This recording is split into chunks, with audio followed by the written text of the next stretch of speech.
Assalamualaikum warahmatullahi wabarakatuh. Di sini kami akan membahas tentang peluang dan tantangan pembelajaran online dan belajar campuran atau blended.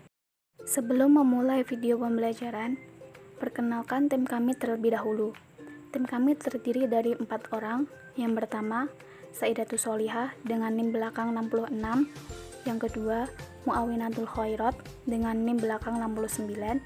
Yang ketiga, Putri Rohmatun Nima dengan NIM belakang 71, dan yang keempat Muhammad Zazuli dengan NIM belakang 72. Tidak usah berlama-lama lagi, mari langsung saja cek video berikutnya. Untuk subbab materi sendiri itu ada 5. Yang pertama, pertumbuhan online dan belajar campuran. Yang kedua, definisi program online dan belajar campuran. Yang ketiga, manfaat dan kelemahan program online dan belajar campuran. Yang keempat, produktivitas online dan belajar campuran. Yang kelima, perencanaan untuk program belajar online dan belajar campuran. Pelajaran jarak jauh awalnya dalam bentuk korespondensi saja, telah menjadi pilihan pendidikan sejak awal 1800-an. Seorang siswa akan mendaftar di universitas kursus, menyelesaikan tugas kursus pada jadwal sendiri, dan surat menyelesaikan penugasan kepada profesor. Sang profesor kemudian akan menilai tugas dan mengembalikannya melalui surat. Sementara, penggunaan surat korespondensi mengakibatkan keterlambatan waktu yang signifikan bila dibandingkan dengan kelas di kampus. Kursus ini menyediakan kesempatan pendidikan bagi mereka yang secara geografis dipisahkan oleh universitas, memegang pekerjaan penuh waktu, atau tidak bisa menghadiri kelas untuk alasan lain. Pada abad ke-20, pendidik mengambil keuntungan dari radio dan televisi untuk menyediakan program pendidikan. Program televisi pendidikan atau ITV diberikan kepada siswa di sekolah dan di rumah melalui stasiun televisi publik. Banyak yang akan mengingat program seperti Sesame Street yang telah disiarkan terus-menerus sejak 1969. Sesame Street dengan nilai produksi yang tinggi dan bertujuan untuk menghibur serta menginstruksikan, tidak khas dari kebanyakan program ITV tahun 1960-an dan 1970-an. Program televisi diproduksi untuk semua bidang akademik dan ditampilkan di ruang kelas di seluruh negeri. Sebagian besar kualitas instruksional miskin, sangat mengandalkan pada kuliah, dan sesuai berhenti dengan udara segera setelah pengenalan mereka. Pada tahun 1980-an, konferensi video yang memungkinkan interaksi secara instruktur dan siswa dipandang sebagai peningkatan lebih efektif dari ITV, tetapi tidak dapat menunjukkan efek positif pada pembelajaran siswa. Pembelajaran online digabung dengan pilihan pembelajaran jarak jauh lainnya pada pertengahan 1990-an. Oke, langsung saja kita ke materi yang pertama. Materi pertama, pertumbuhan online dan belajar campuran.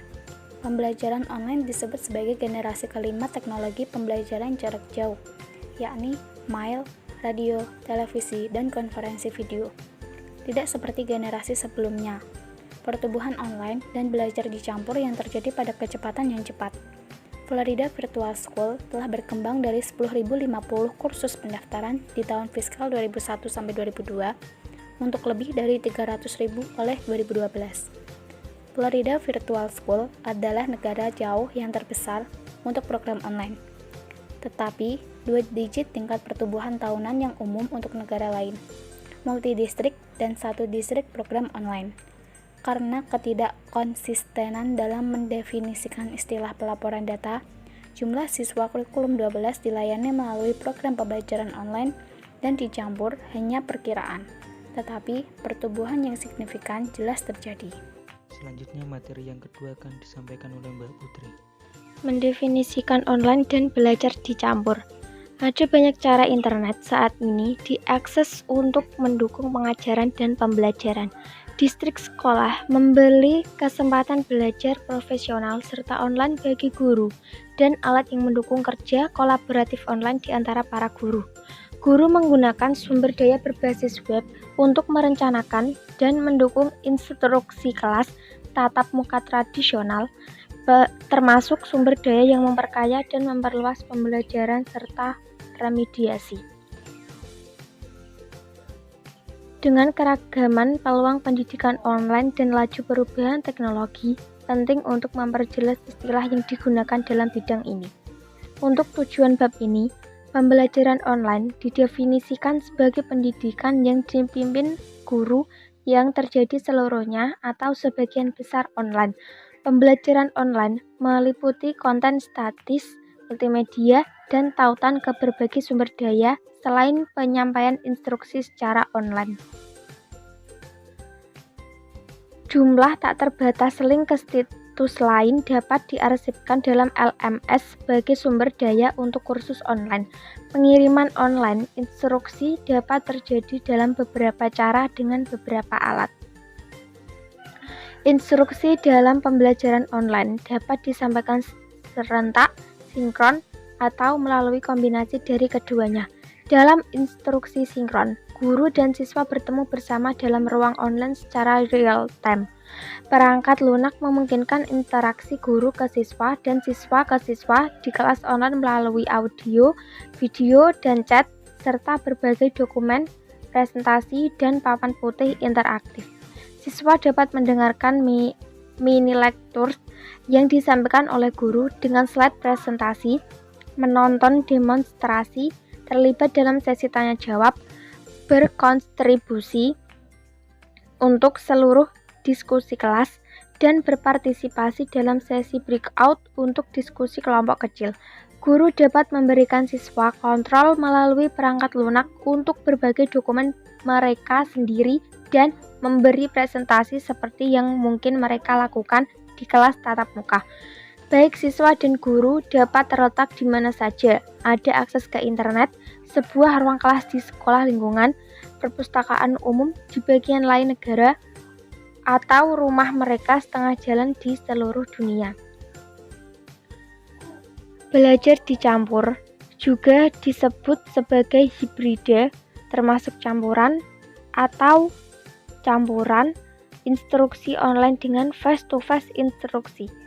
Dicampur belajar tidak hanya menggunakan sumber daya berbasis web dalam pelaksanaan kelas tradisional, tetapi lebih terjadi ketika porsi signifikan dari instruksi disampaikan dalam lingkungan online. Sekali lagi, porsi online instruksi dapat diberikan baik serentak atau asinkron dalam kursus belajar dicampur. Face-to-face komponen juga dapat mengambil bentuk yang berbeda.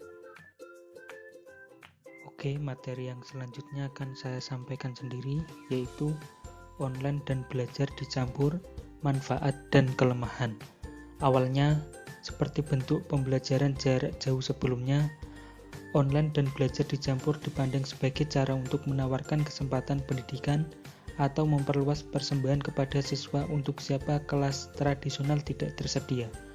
Seorang siswa yang telah terluka atau sakit dan tidak dapat menghadiri sekolah untuk jangka waktu yang lama dapat menerima petunjuk di rumahnya.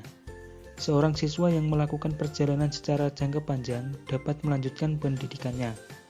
Remaja yang dipenjara dapat memiliki akses ke kesempatan belajar dengan potensi untuk meningkatkan hasil mereka setelah dibebaskan. Relatif sedikit siswa yang tercakup dalam kategori ini, seperti online dan belajar dicampur menjadi tersedia untuk populasi yang lebih luas dari siswa. Hal ini membawa peluang baru serta meningkatkan keprihatinan. Yang selanjutnya yaitu manfaat dan kelemahan dibagi menjadi 4, yaitu yang pertama prestasi siswa. Anekdotali pendidikan melaporkan bahwa siswa termotivasi diri setidaknya sebagai sukses online, seperti mereka dalam pengaturan tradisional, sementara siswa kurang termotivasi cenderung melakukan online buruk. Dengan intervensi yang dipimpin guru lebih sulit untuk menerapkan ketika guru tidak terlihat siswa setiap hari. Studi penelitian individu dapat menghasilkan hasil yang bervariasi. Yang kedua yaitu sekolah kecil. Untuk sekolah kecil di daerah pedesaan, guru keliling mungkin bukan pilihan. Jarak antara sekolah bisa besar, membuat perjalanan memakan waktu dan mahal. Sekolah pedesaan mungkin juga merasa sulit untuk menarik para guru yang dilisensikan dalam mata pelajaran keras ke staf seperti matematika dan sains tingkat lanjut. Kursus online memberikan kesempatan bagi siswa di sekolah ini. Yang selanjutnya yaitu personalisasi instruksi. Siswa dalam pengaturan sekolah tradisional memiliki sedikit kontrol atas pembelajaran mereka. Siswa ditugaskan ke pengajar dan kursus untuk periode waktu tertentu di kelas tertentu. Kalender sekolah dibuat untuk semua siswa di kabupaten, menunjukkan awal dan akhir dari tahun sekolah dan hari liburan dalam. Para guru mengikuti penuntutan kecepatan yang menguraikan apa yang harus dilakukan secara harian atau mingguan untuk melengkapi kurikulum yang disyaratkan dalam jumlah hari yang ditentukan.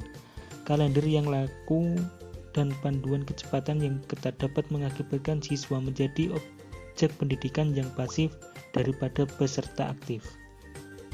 Yang terakhir adalah pemulihan kredit. Kredit pemulihan termasuk program yang diambil tetapi tidak berhasil diselesaikan oleh mahasiswa dan kursus terjawab oleh siswa. Ketika awalnya ditawarkan, didorong oleh negara dan federal, tindakan akuntabilitas yang berkaitan dengan tingkat kelulusan sekolah semakin terfokus pada program pemulihan kredit. Materi yang selanjutnya yaitu produktivitas online dan belajar dicampur. Pembelajaran online dianggap memiliki potensi penghematan biaya. Dalam rangka untuk mengukur dan mencapai kesimpulan yang tepat, seseorang tidak harus mempertimbangkan biaya dalam isolasi, melainkan dalam kaitannya dengan program-program atau efektivitas. Rasio ini produktivitas pendidikan, biaya untuk efektivitas, dapat menginformasikan kebijakan dan praktek keputusan di online dan dicampur belajar. Produktivitas dapat ditingkatkan dengan menurunkan biaya sekaligus mempertahankan hasil. Menjaga biaya tetap konstan sekaligus meningkatkan hasil, atau menurunkan biaya dan meningkatkan hasil. Perencanaan untuk program online dan belajar dicampur. Perencanaan untuk pembelajaran online dan dicampur harus mencakup belajar tentang praktek terbaik untuk kursus dan desain program, instruksi, fungsi administrasi, dan pengembangan kebijakan. Beberapa organisasi telah terlibat dalam pengembangan standar untuk program online. Desain dan pengiriman program online dan belajar dicampur. Perencanaan untuk desain dan pengiriman online dan belajar dicampur harus dimulai dengan percakapan tentang siswa dan hasil pendidikan yang diinginkan. Pembelajaran online berpotensi meningkatkan pilihan dan peluang bagi siswa, tetapi prosesnya tidak sederhana memindahkan komponen kelas tatap muka tradisional ke ruang online. Pendidikan khusus. Setiap rencana untuk pembelajaran online harus mempertimbangkan praktek terbaik dan persyaratan hukum bagi siswa penyandang cacat, sama seperti di sekolahan Batu Bata dan Montir. Distrik harus mematuhi individu dengan UU Pendidikan Difabel Amerika dengan UU Difabel dan bagian 504 dari UU Rehabilitasi dalam memberikan layanan pendidikan untuk melindungi hak sipil siswa penyandang cacat. Bagian 508 dari UU Rehabilitasi tambahan menyediakan madet dan badan lembaga verbal dan praktek terbaik bagi orang lain terkait masalah fisik dan aksesibilitas sensorik. Evaluasi guru. Selain pertumbuhan mahasiswa, model evaluasi umumnya mencakup area lain yang akan dievaluasi seperti pengetahuan konten, perencanaan instruksional dan pengiriman, lingkungan kelas, dan profesionalisme. Proses evaluasi yang khas atau alat sangat tergantung pada pengamatan pengajaran dan mencakup peninjauan data pencapaian siswa. Pemeriksaan rencana instruksional, pengakuan atas kontribusi yang dilakukan di luar kelas. Dan memungkinkan juga termasuk portofolio, artefak, slide penilaian guru, dan survei siswa. Semoga pemaparan tadi dapat bermanfaat bagi kita semua. Assalamualaikum warahmatullahi wabarakatuh.